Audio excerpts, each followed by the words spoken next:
नमस्कार, मेरा नाम आलोक है। आप लाइव स्टीज देख रहे हैं। बिहार के मुख्यमंत्री सम्राट चौधरी अब आम लोगों को सहयोग करेंगे, आम लोगों के सहयोगी बनेंगे, सहयोगी सम्राट चौधरी कहलाएंगे। देखिए, कल कैबिनेट की मीटिंग में एक बड़ा फैसला ये भी हुआ कि आम लोग अपनी शिकायतों को सीधा फोन कॉल के माध्यम से सीएम तक पहुंचा सकते हैं, उस संबंधित विभाग तक पहुंचा सकते हैं। यानी लोगों की जो समस्याएं होती थी, उन समस्याओं को लेकर वो जनता दरबार जाते थे, जनता दरबार लगता था, एक बड़ा कार्यक्रम होता था, बहुत प्रोटोकॉल होता था। लेकिन अब ऐसे में, अब जब स्मार्टफोन है ही तो आम लोगों को स्मार्टफोन से ही क्यों ना जोड़कर सरकार उनकी समस्याओं को सुन ले और तुरंत 24 से 48 घंटे के अंदर उसका निदान किया जाए। अब इसे लेकर कैबिनेट की मीटिंग में मोहर लगी है। अभय सिंह, जो कि अपर मुख्य सचिव हैं आईटी विभाग के, क्या कुछ वो जानकारी दे रहे हैं। सम्राट चौधरी सहयोग करेंगे, सरकार सहयोगी बनेगी, ये सरकार सहयोगी कहलाएगी, सहयोगी सम्राट चौधरी। क्या विजन है वो आपको इस वीडियो के माध्यम से बताते हैं। आज आईटी के 3 प्रमुख एजेंडा थे। इसमें जो सर्वप्रथम एजेंडा है वो आईटी पटना में रिसर्च पार्क की स्थापना है। जैसा कि आप जानते हैं कि हम लोग बिहार को ईस्टर्न जोन का टेक हब बनाना चाहते हैं, उसी को ध्यान में रखते हुए ये एक कदम लिया गया है। इसके लिए इंडस्ट्री और अकेडमिया जो है उसके बीच में एक पार्टनरशिप डेवलप होगी। इनोवेशन हब के रूप में ये रिसर्च पार्क डेवलप हो पाएगा। इसमें जो एरियाज हैं, जिन एरियाज पे विशेषकर ध्यान दिया जाएगा, जो डोमेन्स हैं, वो life science and medical innovation है, एग्रीकल्चर टेक्नोलॉजी है, स्किल एवं अप्लाइड रिसर्च है, सस्टेनेबल अर्बन डेवलपमेंट है, और उसी तरह से डिफेंस टेक्नोलॉजी से रिलेटेड जो टेक्नोलॉजीज होंगी, इनको बनाने के लिए, इनको प्रमोट करने के लिए इस रिसर्च पार्क का उपयोग होगा।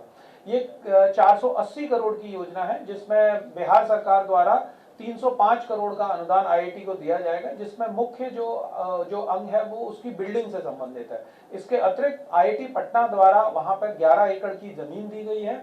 साथ में 100 करोड़ का फंड उनके द्वारा वहां पे कॉमन फैसिलिटीज और लैब इत्यादि की स्थापना के लिए अपनी तरफ से लगाया जाएगा। और जब ये एक बार बिल्डिंग बन जाएगी, ये रिसर्च पार्क बन जाएगा, तो इसके ओएनएम पे करीब आने वाले दिनों में 75 करोड़ रुपए का खर्चा होगा, जो अगेन जो ये टेक हब बनेगा उसी के रेंटल इत्यादि से उसको सेल्फ सस्टेनेबल बेसिस पे किया जाएगा। इसके माध्यम से करीब 100 कंपनियों को यहाँ पे रिसर्च के लिए लाना तथा 10,000 जो एम्प्लॉयमेंट है डायरेक्ट और इनडायरेक्ट, इसके माध्यम से जनरेट करने का गोल है हम लोगों का।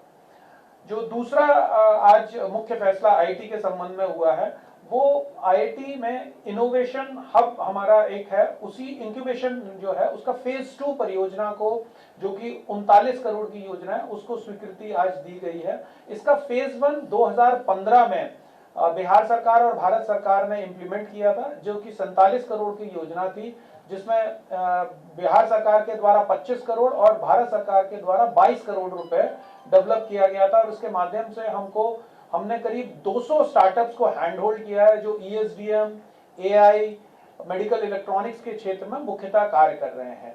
फेज 2 के माध्यम से हम इस इकोसिस्टम को और बड़ा करेंगे, और इसके अंदर हम लोग जो ये 39 करोड़ की राशि है, इसके माध्यम से जिस तरह के एक्शंस करेंगे, उसमें नए स्टार्टअप्स हैं, इनको लिया जाएगा। करीब 80 स्टार्टअप्स को हैंड होल्ड किया जाएगा। ये स्टार्टअप्स डीप टेक क्षेत्र से होंगे। एक्सेलरेशन के लिए उनके लिए अलग से फंड रखा गया, और सेमीकंडक्टर स्टार्टअप्स के लिए भी इसमें अलग से प्रोविजनिंग की गई है।